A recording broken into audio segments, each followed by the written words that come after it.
All right, kia ora, walawana, nindawa, and welcome to today's webinar as we focus on Infrastructure Australia's plan, which is a practical and actionable roadmap for infrastructure reform. On this day in 1897, a journalist in the US, a gentleman by the name of Charles Henry Dow, founder of the Wall Street Journal, began charting trends of stocks and bonds, and some might say the catalyst for the information infrastructure revolution we're currently experiencing, but we're going to be talking a bit more infrastructure shortly. For those of you who don't know me, I'm Mark Henderson and I'm the CEO of AHI, and I'd really like to welcome you here today, especially on a Friday. We have participants from right across Australia and also in New Zealand, and it's really great to have you here, and I hope as you head towards a lovely weekend. I also want to welcome, before I welcome our guest speaker today, but I want to welcome AHI President Jamie McCarl, who's with us today. He's here in his role as AHI President, but also as the COO of Brisbane Housing Corporation. So welcome, Jamie. Good to have you here as well. I'd like to acknowledge the traditional custodians of the land on which we collectively meet on today. We recognise traditional custodians' continuing connection to land, water and community, and I want to pay my respects to elders past, present and emerging. Today is an important conversation, and I'm glad to welcome Peter Colaccino, the Chief of Policy and Research at Infrastructure Australia, to talk through the plan today. Peter, welcome. As you're probably aware, the new infrastructure plan includes a focus on social infrastructure for the very first time. So we're really glad to have you here, Peter, talking through some of that. Peter is going to talk through this and the broader reform ramifications that will impact across our communities over the 5, 10, 15-year outlook of this plan. We'll also, as part of today, open the floor to questions. So Peter's got a presentation that we'll work through first. And if you want to ask a question, I really encourage you to do so. Please just use the chat function to send them through at any time. Or if you wish, turn on your video, turn on your mic and ask the question when we open up the floor to Q&A. Now, for many of us, especially those of us in New South Wales and Victoria particularly, we have been starved of networking time with our industry colleagues, and as something we've been doing fairly regularly, but recently, we're going to just open up the forum to some breakout rooms that we're just going to use. Everyone will go into a breakout room, just 10 or 15 minutes, just so you can connect with other members, other people on the call, members of our industry today. So we're going to do that just for about 10 minutes, and then we'll come back and hear from Peter. So Kelly, can I ask, I hope you enjoyed your time together with people in the network. I want to welcome Peter Colaccino to the floor now. As I said at the opening, for those who are not here, Peter is the Chief of Policy and Research at Infrastructure Australia. Now, I wasn't going to share this with you, but I thought I would. Peter did say pre-presentation that he's happy to take every and all questions, even the challenging and maybe hard-hitting ones as well, but we might leave those, Peter, for you to take last. But I'm going to throw to Peter in a second, but I really encourage questions from the floor in any way you want to do it. If you want to use the chat function, please use the chat function, or when the time comes, if you want to open your mic and ask questions of Peter, please do so. We're very lucky to have Peter.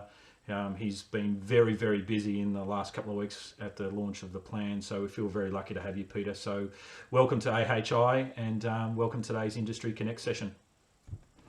Thanks so much, Mark, and thanks for that really generous introduction.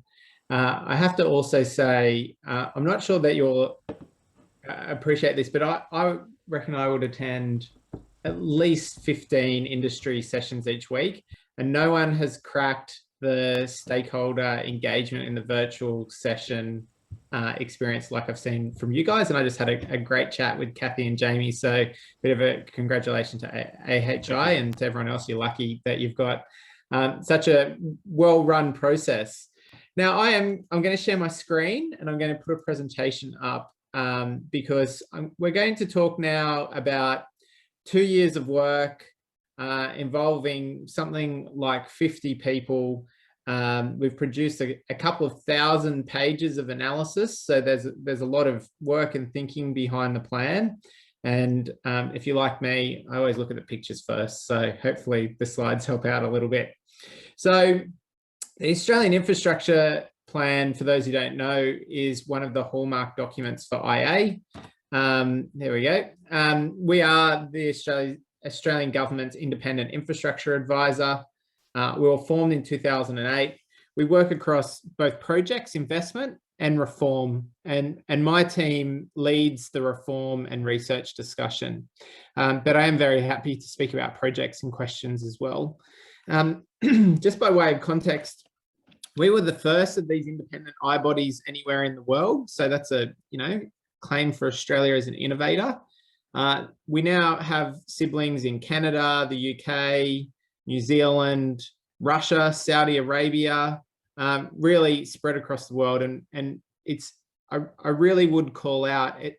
I think we're an example of governance reform and policy reform able to be led from Australia and to demonstrate to others the importance of this sort of systems-based thinking. So I just give a bit of a shout out for, frankly, those who came before me. So IA now works across 5 different areas of core activity. And our work, as I've mentioned, is split into our project work and our policy and reform. So my team leads those red bars at the bottom of this slide, which are around identifying gaps and opportunities, which we do through our Australian infrastructure audit, the last of which was produced in 2019. We then look to promote reform and provide data and research, which we do through the Australian Infrastructure Plan and through deep dive papers. Probably most of interest to this group long-term is our work around planning livable cities and future cities, which looked at pressure on different infrastructure classes associated with both emerging growth on the fringe of cities and also different types of development, particularly in the context of Sydney and Melbourne. We also look to provide, obviously, evidence-based advice. So we have a very deep data capability that we're building out. For those that are interested, on the 13th of October, so next Wednesday, we're launching a major new piece of work, the ability to forecast plant, labour, equipment and material demand across the infrastructure sector 15 years into the future, something that we've built and we're launching, as I've mentioned, next week. And we also assess project business cases seeking over 250 million in Commonwealth funding. And we also put forward areas of reform that we think the Australian government should invest in. And one of those areas, for instance, is remote housing. The monitoring the market capacities, that piece on the right, I won't labour it, but can I just say, we have a new insight into the kind of valuable role that data can play in forming our investment decisions. For instance, we have something like 10 million lines of project material and skills data coming out of that single project. So hopefully no one messes with that spreadsheet. But jumping into the plan. So the plan is, it's our plan, it's Infrastructure Australia's plan, but it's built on the foundation of engagement with industry. So we're really proud to say that there's 6,500 organisations that we engage with over the development of the plan, including strong representation from your sector.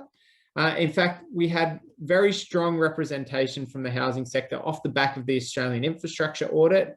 And there's really been a continuous stream of engagement all the way through to the release of the plan, and something that we see continuing. And a big part of that engagement really spoke about the need to deepen our discussion around implementation. So moving from advice to pragmatic and practical reform. And we did that through what looks here like a horrendously complex set of documents, but let me try to explain it. So on the left, what we have is really the foundation of the case for reform. So we produce a burning platform for you. That's not something you need to do yourself in your advocacy. We do it through the audit, which pointed to both the shortfall of stock in the community housing sector, more so than affordable housing. We will focus on the social and community housing sector. We produced the Infrastructure Beyond COVID-19 report, which looks very much at the impacts of COVID across Australian infrastructure sectors. And indeed, Mark and I were just speaking before the call about the real challenge, the emerging challenge for tenants of social and affordable housing, with more time spent in their property, less opportunity to travel, and in some situations in circumstances that are not ideal.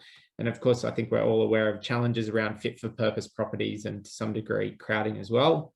And the final piece is progress since 2016. So in 2016, we set a benchmark for reform. We highlighted what needed to be achieved over the coming 15 years.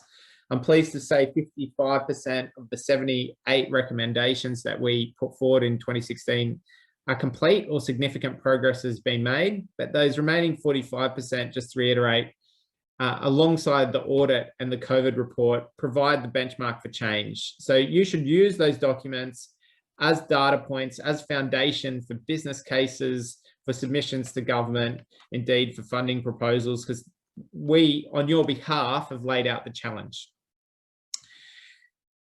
In terms of the Australian Infrastructure Plan, it's a book of reform, while the audit's a book of problems. And it is the collation of a series of detailed sector studies. So the first of those detailed sector studies we're releasing next week, looking at industry, so looking at the role of project coordination, planning, industry engagement, digital, and government as a mature client.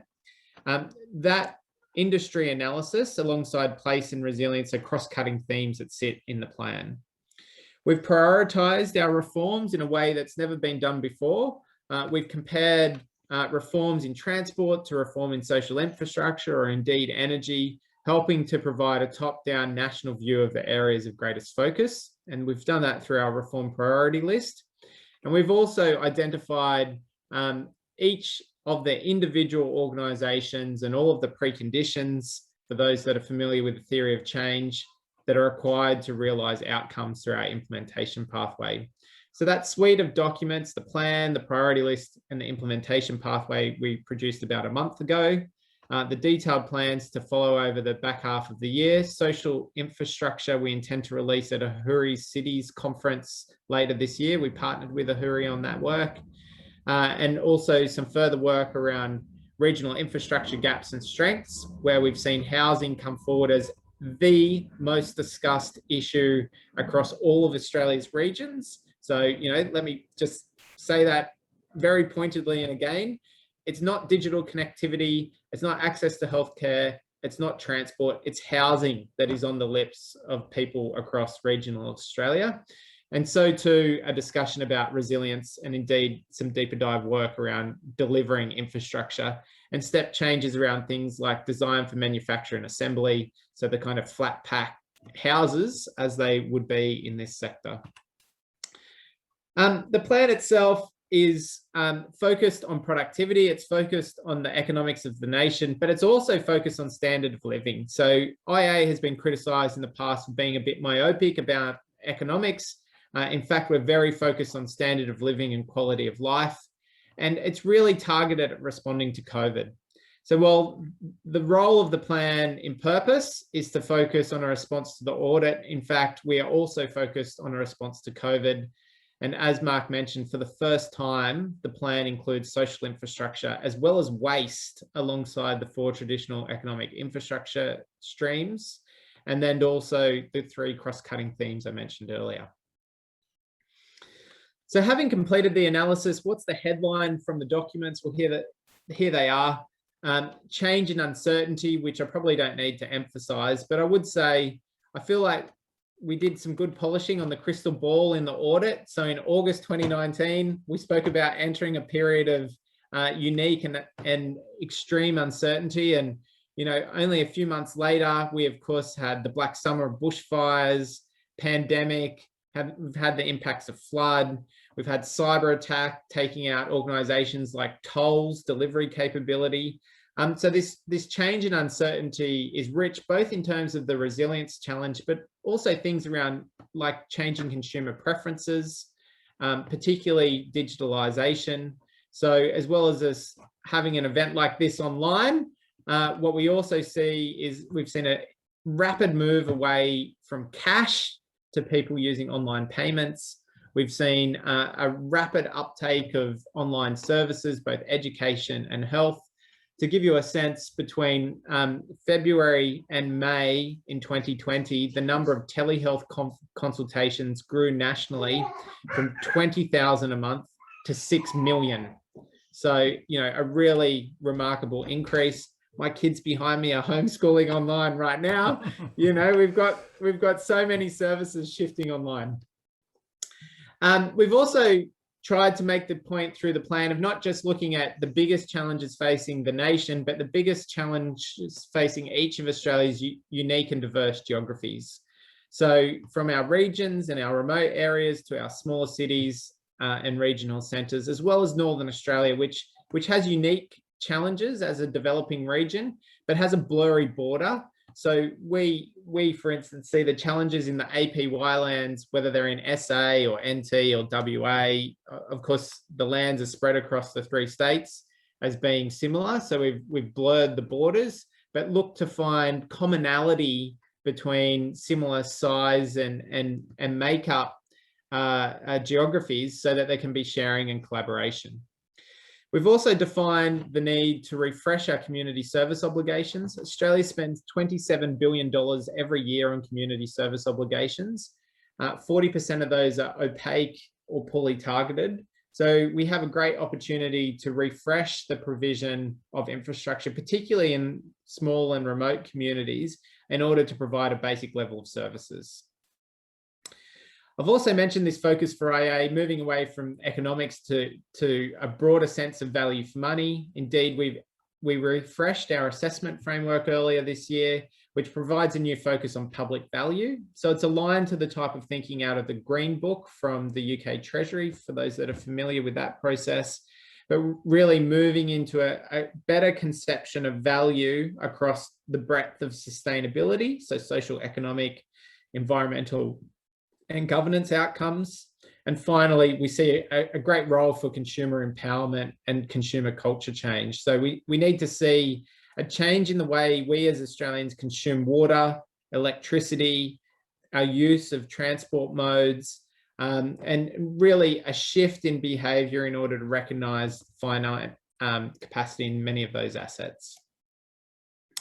I'll just touch on this really quickly. This is just to give you a sense of the products in the report. So we use theory of change, again, for those that are familiar, born from the social housing sector, I have to say, a methodology, you know, native to your sector that we've used as the foundation for all of our analysis across the diversity of infrastructure to design the structure of our recommendations. So we work with Social Ventures Australia and the Centre for Social Impact to make sure that each of the 29 recommendations, so a small number of recommendations in the plan, but to make sure that they're each underscored by pragmatic, practical actions and interim targets.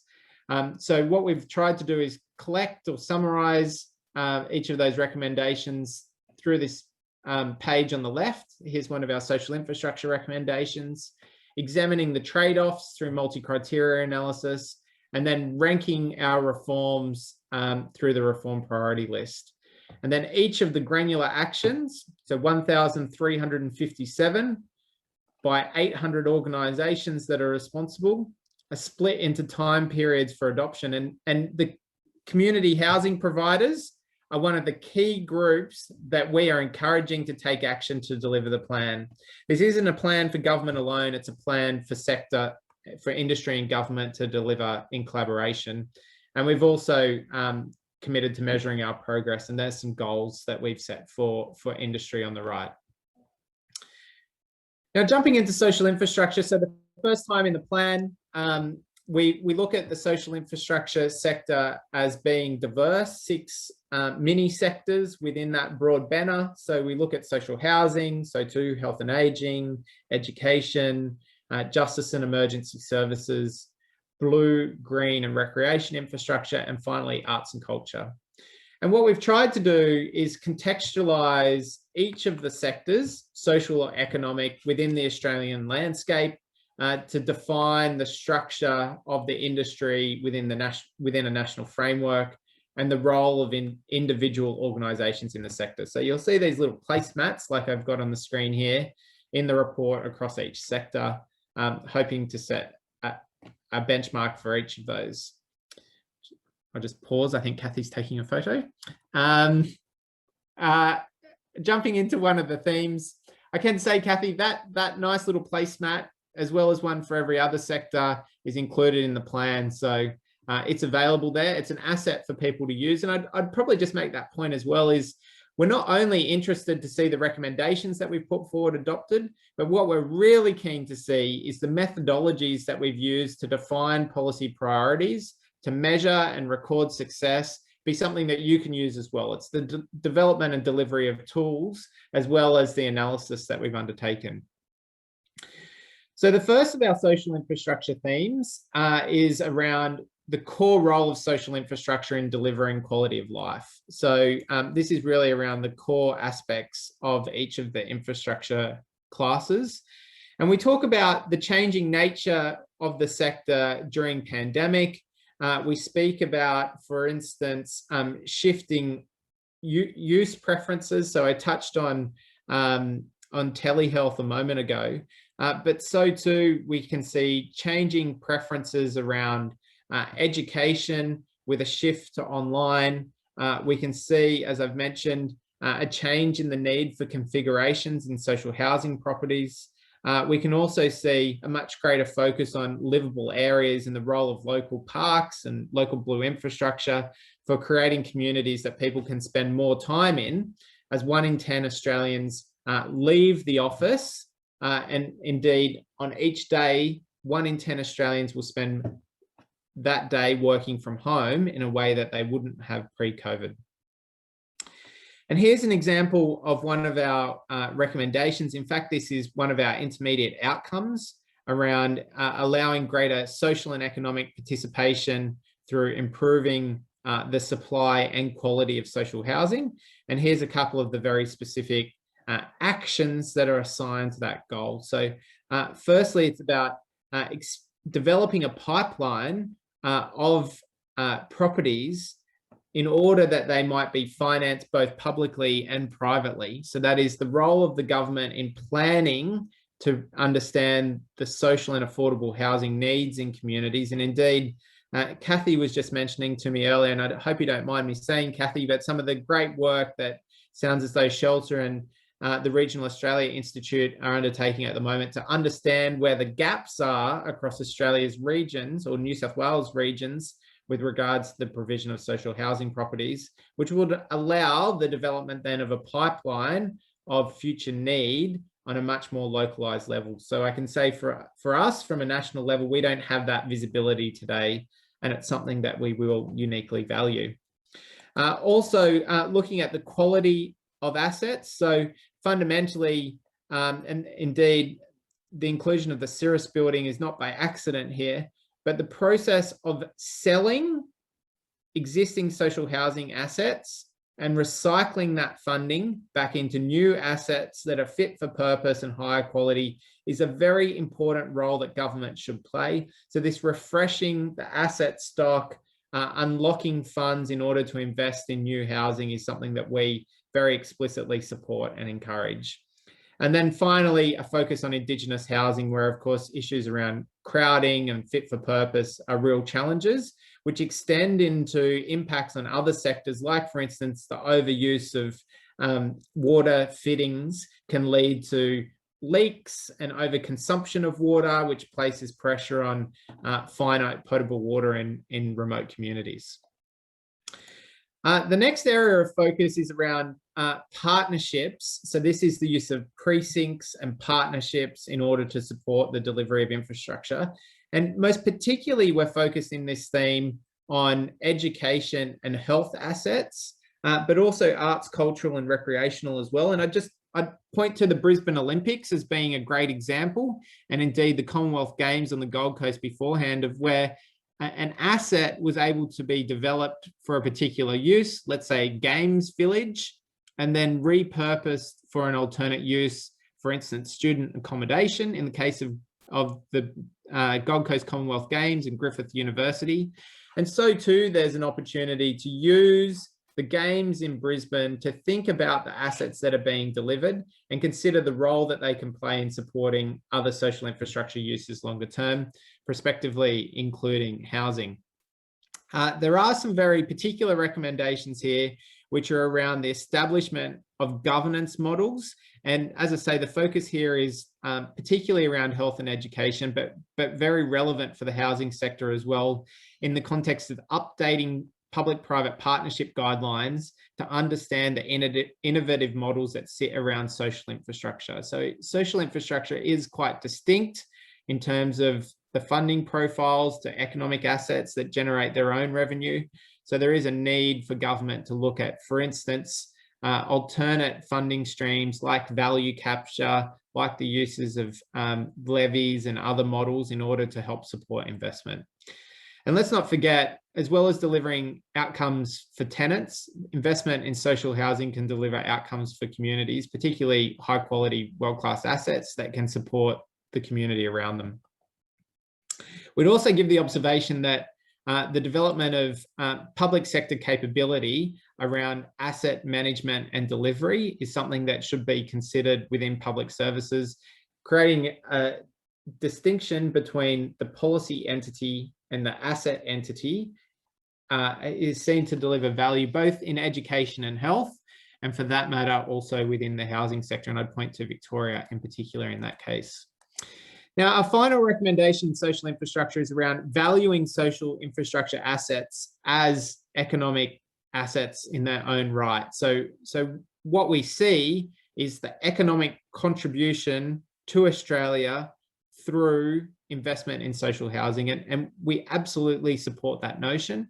We also support, quite obviously, the broader benefits beyond the economic that can be derived from the assets, but we know the economic case is critical in the assessment of business cases and the funding of projects. So we see an opportunity for leadership, and indeed we've volunteered ourselves in this case in order to develop a set of guidelines similar to a body of evidence called the Australian Transport Assessment and Planning Guidelines in order to support the development of business cases for social infrastructure. There is a group, the Housing Consortium, certainly led in part by CHIA, the Community Housing Industry Association, but also supported by Sue Halliday and Bill Randolph and Duncan McLennan and Michael Fotheringham from Ahuri, who are making the case around the need for some of this extra guidance and theory. We would point to the really core need to understand tenant outcomes and indeed community outcomes and how they change from very specific interventions. I want to know if the inclusion of a study in a social housing property changes the job outcome or indeed the education outcome opportunities for those tenants. I want to know, for instance, if including an outdoor space that provides an all-weather location leads to a change in mental health outcomes. I really am keen through this sort of analysis to understand specific housing interventions and the benefits that they unlock. And one of the key areas, for instance, is around energy efficiency and the opportunities for energy efficiency in the social housing space to reduce long-run costs for tenants. So here we talk about assessing the quadruple bottom line, which is our broader definition of sustainability to include governance. We talk about improved data collection between jurisdictions and a common data set, work that AIHW are undertaking, but where we see an opportunity for broader data collection. Now, in closing, I just want to touch on the model and the process we used around the implementation pathway again. And I would make the point that delivery of the plan's recommendations is not something that Infrastructure Australia can achieve alone. We do not deliver infrastructure. We do not fund infrastructure directly. We provide advice to government and to industry. And indeed, the plan is really one of the key documents to achieve that. I mentioned our implementation pathway that looks to identify the organisations most capable and best placed to deliver lasting reform.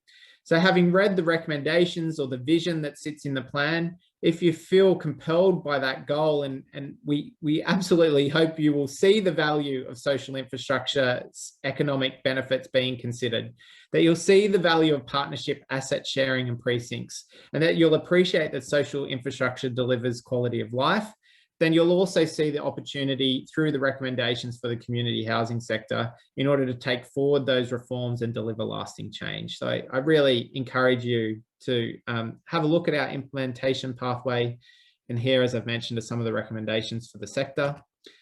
And finally, just to reiterate something that Mark mentioned earlier, very happy to answer questions, particularly about my hometown of Wollongong, where you can see a new social housing project that's planned here on this slide, but also to talk about the potential role of the sector in delivering the change.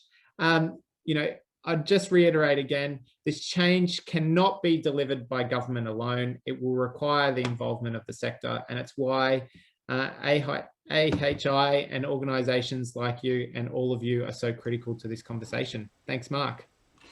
Yeah, thank you, Peter, and thank you for that presentation. That was very comprehensive. Appreciate that, and well done too, as one of your children came to spend some time with you, learning more about social infrastructure. That's fantastic. You did incredibly well there. Peter, just first of all, question without notice. Just that presentation that you just gave. Are we able to get that and send that out to the audience? Is that possible? Absolutely, I'll provide it. Okay, thank you. We'll do that. We'll do that on your behalf. Thanks for that. Look, there'll be a number of questions. I've got a few, but I'm really keen for those of you on the call today to either put your hand up, open your mic, ask the question straight to Peter, or we'll use the chat function. Let me just kick off, Peter. I'll warm the room if you like. Clearly the plan is comprehensive and clearly ambitious. There's no doubt about that. In the level of detail that's been done and the work that's been done. The plan came out in August. What's been the reaction from the community, the business community, etc.? Yeah, that's a great question. So the Australian government has an obligation to respond to the plan. It took around 12 months to provide a response to the 2016 document. So my observation is it would be reasonable to expect another 12 months. There'll be an election in between. So I think it's likely that it will be on the other side of the election. Our engagement with government, though, really goes back to before the publication of the document, in the sense that we have worked alongside government to try to ensure their support. And we've seen that. We've seen Bridget McKenzie, for instance, as the Minister for Regional Development and Emergency Management, produce on the day that we released the document a press release endorsing the recommendations. And that's really unfamiliar ground for IA. We've also seen state and territory governments embed our plan in their state infrastructure strategies. WA and Queensland, for instance, have called out our work, and we partnered with Infrastructure New South Wales for our work on resilience. And finally, in terms of industry, a coalition of 15 of the most prominent infrastructure industry bodies, so Consultant Australia, Engineering Australia, Australian Contractors Association and others, have written to the Deputy Prime Minister calling for him to implement the recommendations that sit in the plan in the way that they're presented. And that type of endorsement is the type of thing that gets people moving. So, I'd just reiterate, if the recommendations that sit in the plan that are relevant to your sector are the types of actions that you think need to be taken, then nothing is more powerful than public endorsement and endorsement directly to the Minister about the need to adopt those reforms and to see that change come into action. And we stand ready to work with you on facilitating implementation. Yeah, brilliant. No, thank you, Peter. Very comprehensive response. Jamie McCall up in Brisbane, we've got a question. Yeah, actually, I've got a couple. Probably the first one, I think, on one of the slides you mentioned, I think it was 8.3.2, which was about that triple bottom line or quadruple bottom line information gathering and framework. I guess my question is or a statement, is that that's a lot of information to gather. And especially in the social services space, it can be really tricky to get all of that information because it can be held by a range of different places. So there might be crime data. You talked about employment data. I mean, we obviously collect a lot of information about incomes and those sorts of things. But to be able to collate all of that would be a significant undertaking. And I was wondering who you thought might be best placed to be able to do that kind of work rather than providers individually doing it. Because we also are all individually sometimes and sometimes collectively working on those social outcomes frameworks and impact information that we do as well. So just trying to herd all of that set of data cats will be a real challenge for us at all costs. No, it's a fantastic question in two ways, really. Firstly, because we put ourselves forward. We think this issue is so important that it is one of the recommendations that IA has made for itself. We think we should lead the development of a framework, a parallel to the most complete framework, which sits around transport infrastructure, to support investment in social infrastructure and social housing. And green infrastructure, I have to say, are the two call-outs. We've just recruited a new team into our projects team. One lady who's been working on developing the green and blue valuation guidelines, I think is what they're called, for New South Wales Department of Planning and Infrastructure. And the other comes out of Justice in New South Wales with a strong background in social infrastructure as well. We're partnered with CHIA and that group, the Housing Consortium, around the work they're doing in the space. So, you know, we very explicitly see a role for ourselves, but the challenge for us is we don't have access to the data. So what you have as a collective that we don't is the linear, if you like, or the relationships with individuals as they either find a property and they experience a change in their quality of life, or potentially for some people, they move through the housing spectrum and achieve, whether it's education or employment outcomes and moving into the private housing market. And those sorts of stories are the things that define the business cases that can be put forward to encourage investment. And just to be clear, it's not only about people moving through the housing continuum, it's about changes in quality of life, different health outcomes, mental health outcomes. There can be a range of factors for consideration. You're quite right. It's not just you guys that have a hard time with this at the moment, but there is a dearth of information globally about, I guess, the true impact of particular housing interventions, and it's something that requires a build out. Brilliant. Yeah, thanks, Peter. Jamie, you had a follow-up? Yes, a totally unrelated follow-up, actually, but of special interest, obviously, with the Olympics in Brisbane, Go Brisbane. You mentioned there the suggestion about creating specialised agencies to deliver social capital projects. I was just interested into sort of why you thought that was particularly valuable for social infrastructure, and whether, because there's already housing authorities in every state, there are community housing providers obviously as well. Is it more of a coordination role, or were you expecting them to deliver some of those social outcomes? That's a great question. So what we see in the social infrastructure sector is a mix between people who are focused on service delivery and people who are focused on asset design.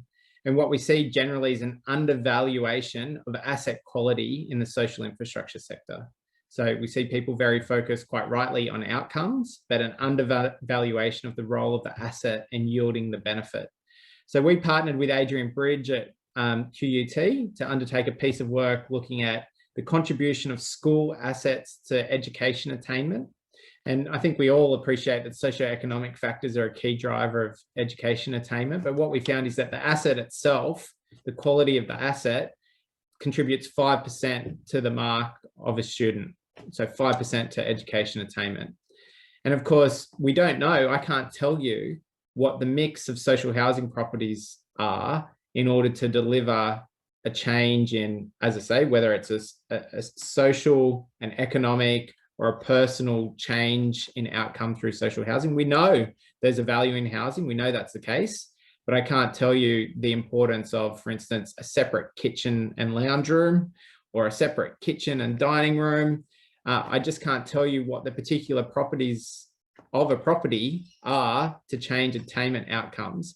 And that focus on asset is what we need to drive. And I think that's really unsurprising for us as an organization that's fundamentally focused on infrastructure, to be very focused on trying to achieve quality outcomes from those assets. And we've seen, for instance, in schools infrastructure New South Wales and health infrastructure New South Wales, a real change in the performance of assets as a result of the creation of those entities and the opportunity to bring in innovation, like for instance, design for manufacturing and assembly, as I mentioned earlier. Right. Thank you, Peter. Thanks, Jamie. We've got a question, Peter, from Jeanette Large down in Melbourne.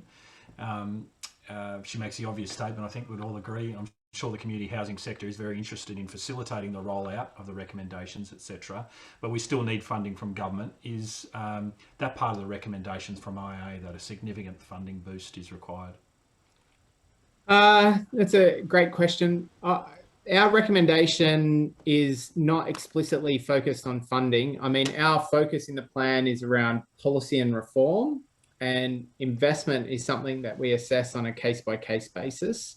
So in terms of the level of investment that's required in the sector, we're really focused on whether there's enough stock, which we don't think there is, whether the stock's fit for purpose, which we don't think that it is, and whether it's in the right locations, which we also know that it's not. So what we need to do as a collective of the industry, is to look at what the models are available to unlock additional funding. So that is, for instance, through asset recycling. And I really would emphasize that point again, that asset recycling is a very legitimate foundation for continued investment in the sector. We do need to see more government investment in the sector in order to bridge the gap. But we also need to see consideration of new innovative models in order to unlock new funding streams. Because whether it's social housing or transport infrastructure, or indeed energy or water, Australia faces a challenge to deliver the infrastructure needs of what is a very large country with a very small population base. So our recommendation is, I would say, a subset of that need for additional funding, thinking about both what are the projects that carry value, particularly in a national significant scale, and how can we unlock new funding in order to support co-investment from government. Yeah, thank you, Peter. And just a couple of comments there from Kathy, just in the chat there. Peter, I just wanted to, maybe this is one where this might be a contentious one, so apologies in advance. But you mentioned before about blurring the borders, you know, the WASANT kind of continuum and the development work through there and doing that.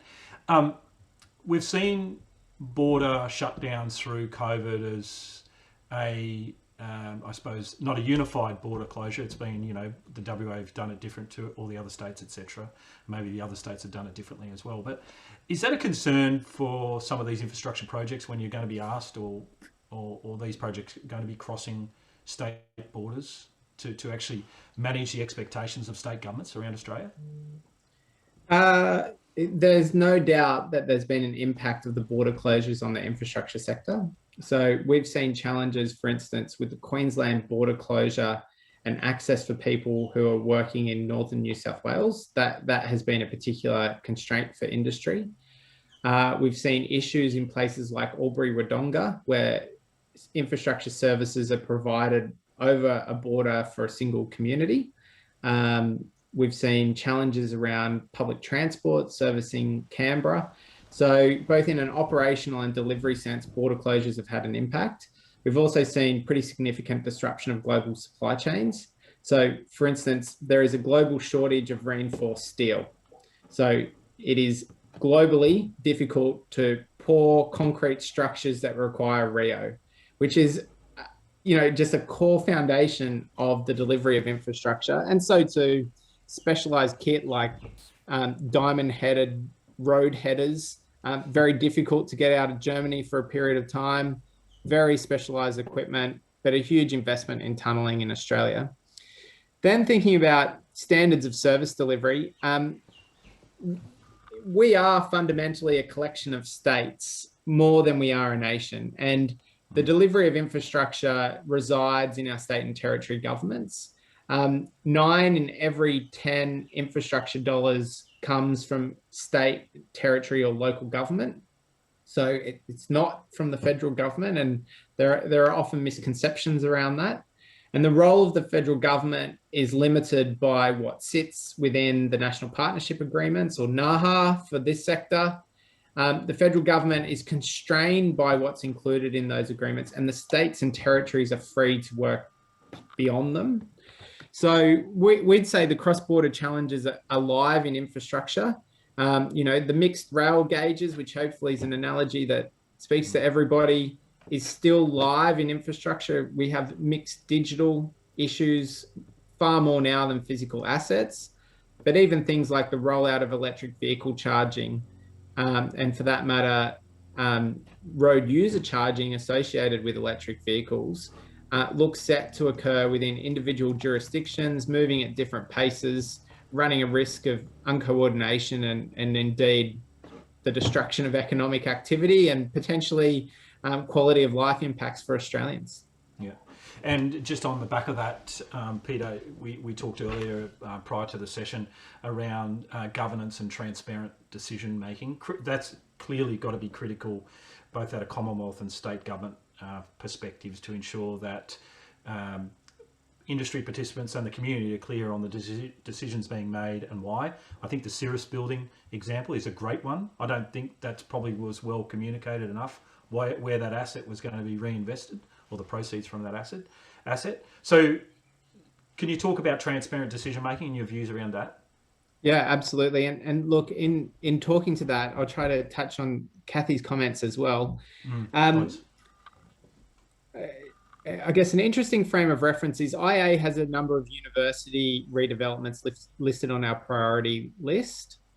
All of those, the case for investment in all of those is underscored by savings in transport travel times, not through better education outcomes. Okay. So when we think about our decision making and what underscores investment decisions, I think most people would expect a university relocation to be underscored by student outcomes.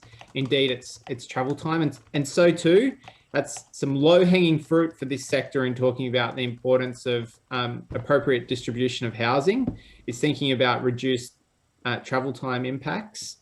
And so too, there tends to be a focus on trying to understand the future in a way that's perhaps different to the past.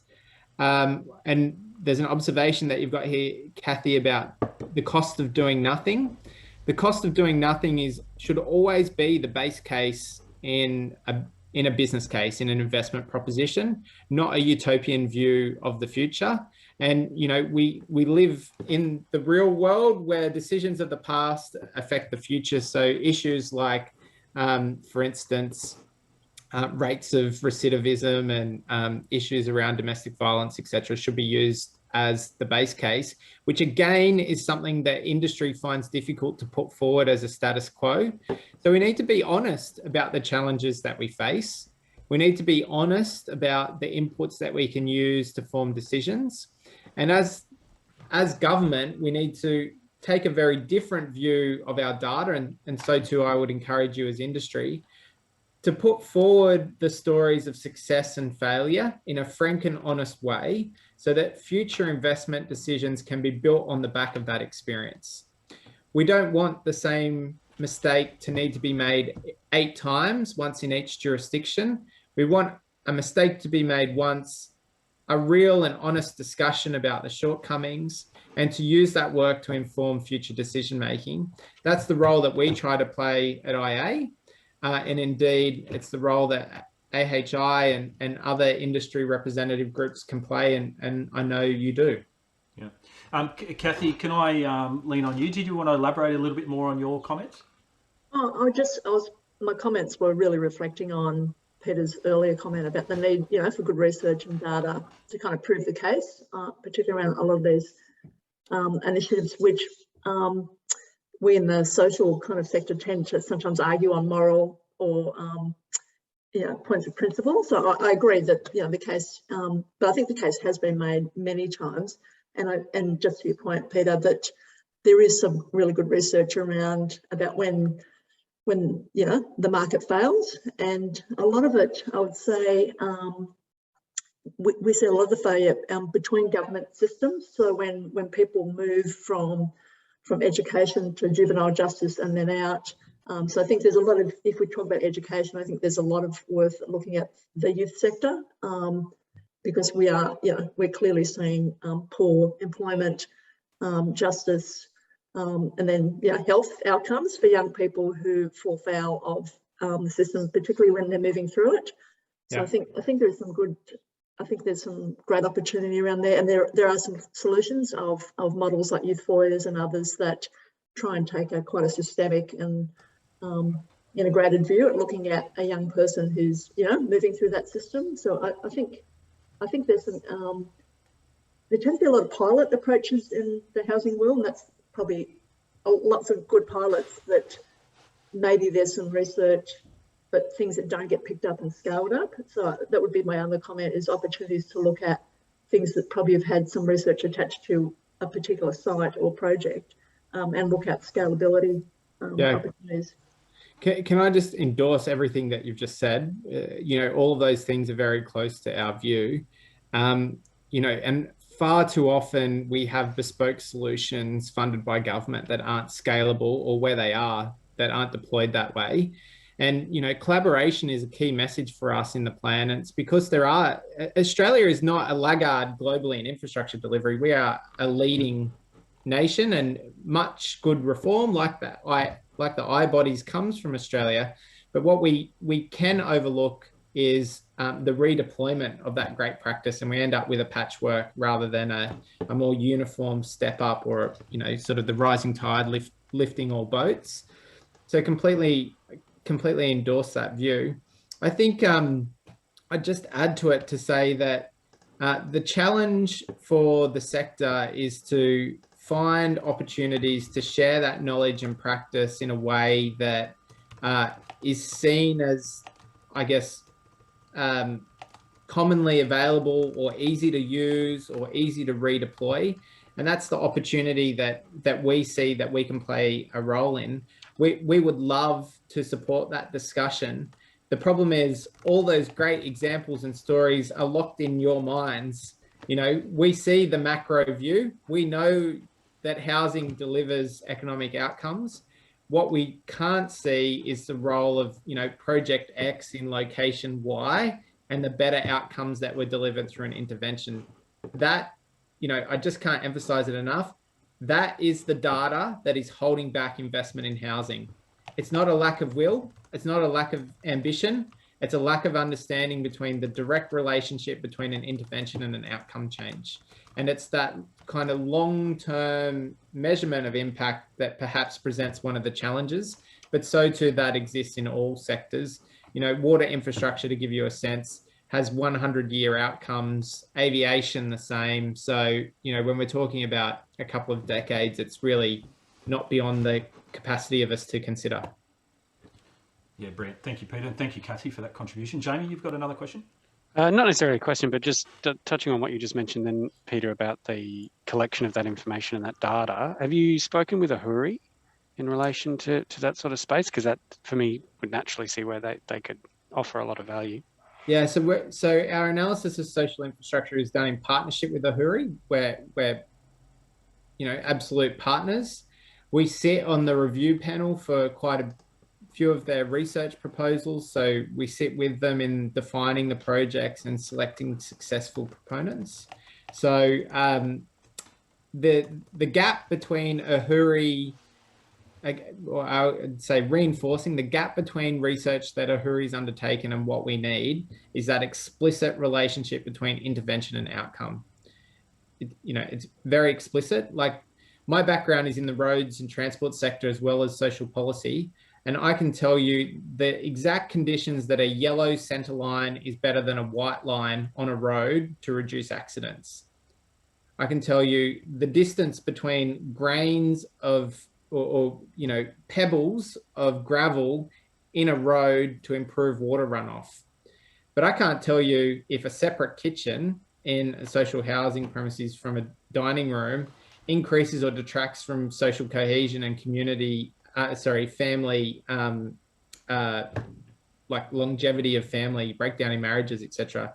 And for me, Colicino, good Italian, there's nothing more important than to my family than coming together around food. So for me, I can see how, those types of things could deliver an outcome, but just reinforcing there's not that empirical evidence to support that.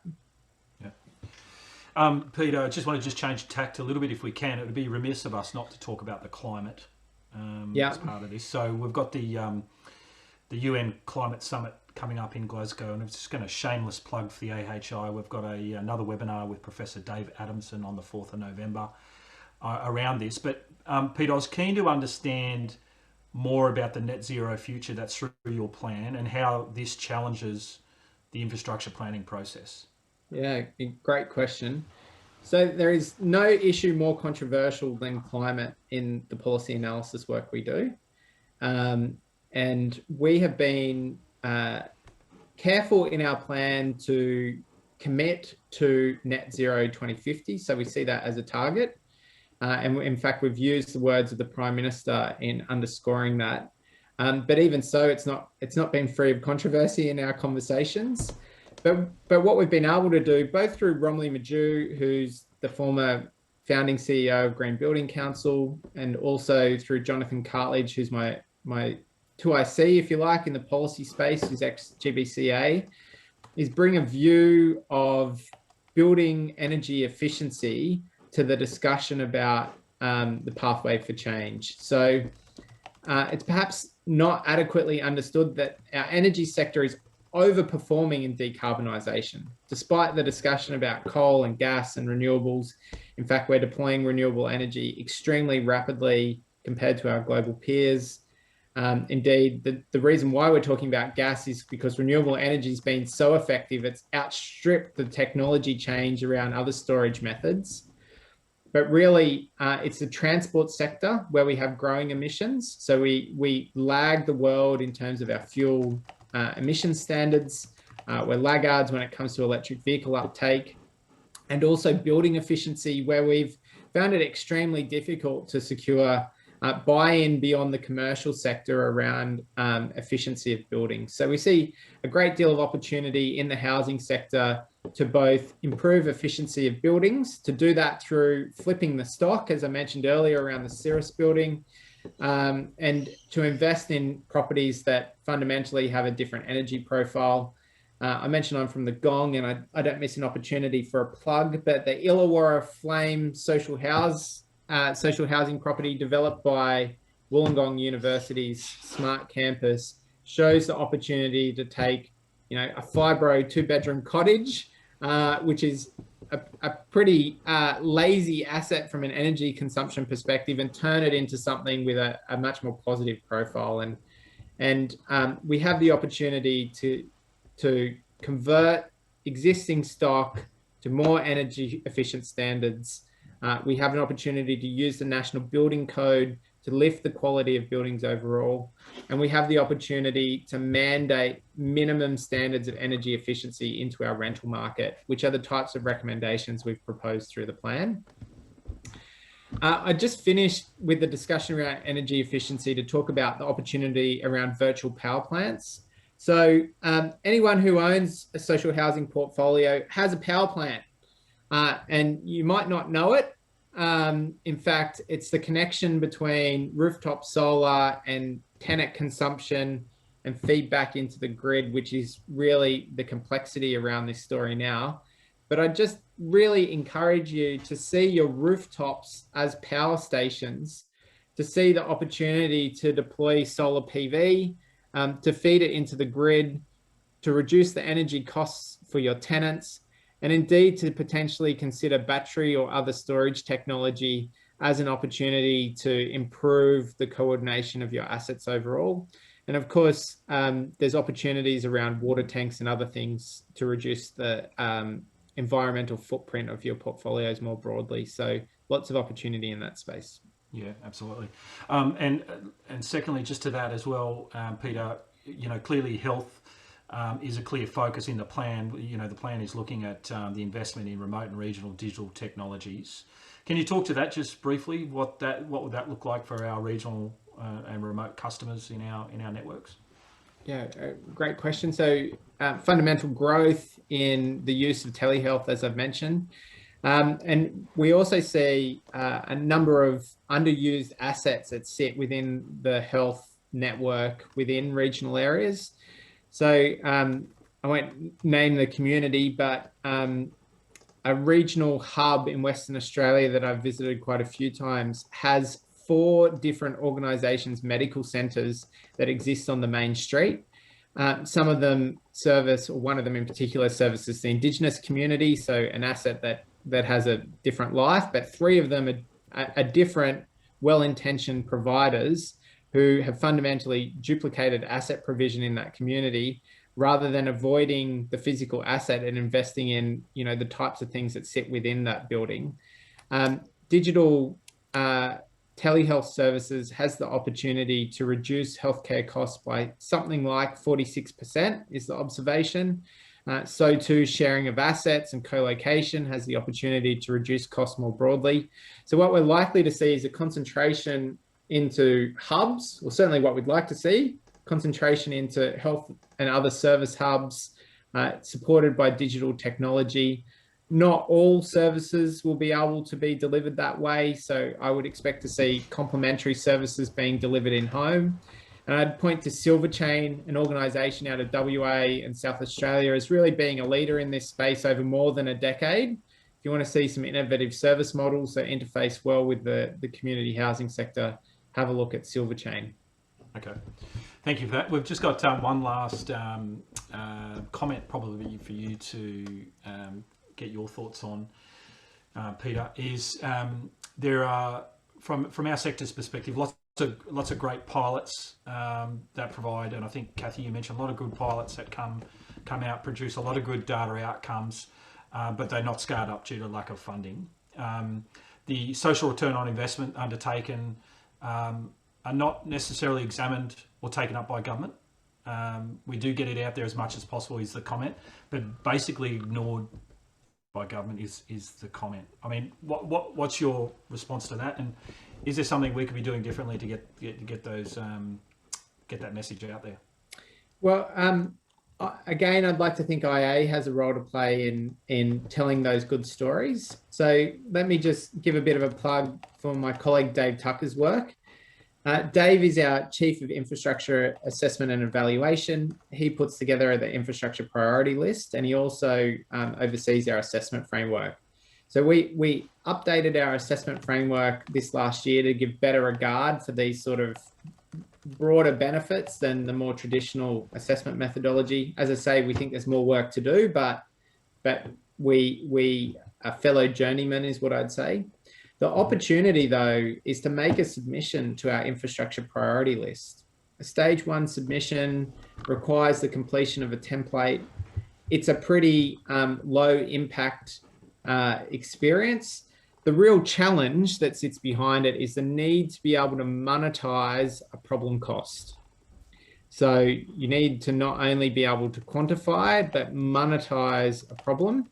Ideally in a geographically discrete way. Although, as Kathy and I were speaking about with Jamie earlier, we've already seen New South Wales have the shortfall in social housing listed on the infrastructure priority list. So too, we have around remote housing. We're assessing 2 additional proposals today, and putting projects onto the infrastructure priority list increases the chance of funding. In the most recent budget, something like 85% of projects within the eligible price, capital costs were taken from the infrastructure priority list. So please, I encourage you to engage with the IPL to put projects forward and also to let us know if you're going to. We will help you to prepare the submission. Great. Have we got a question from the audience? Yeah, Jeanette? Yeah, Peter, so that was my question. So I'm just following up.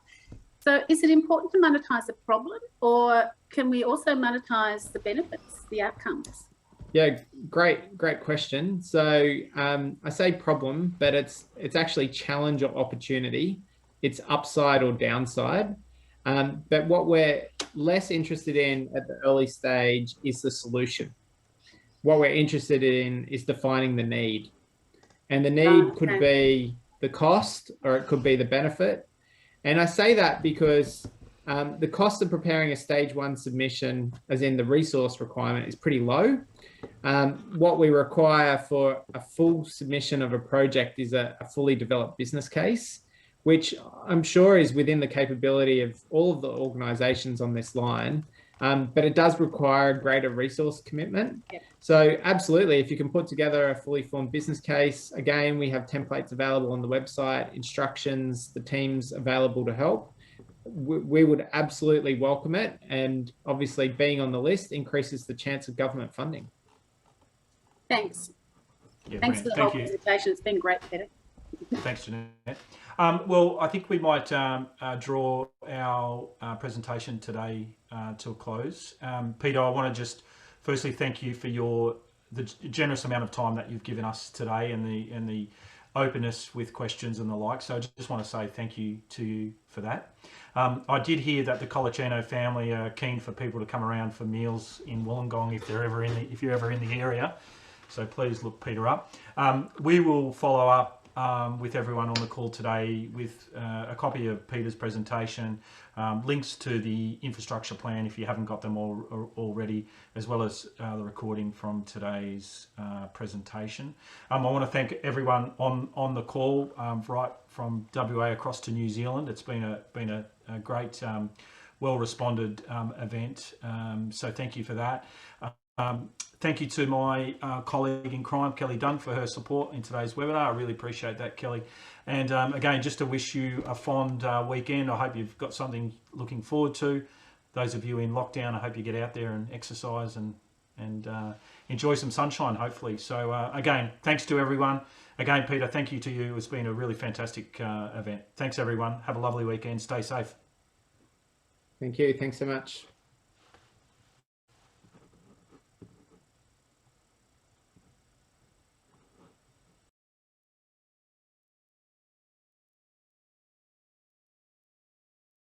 Mm-hmm.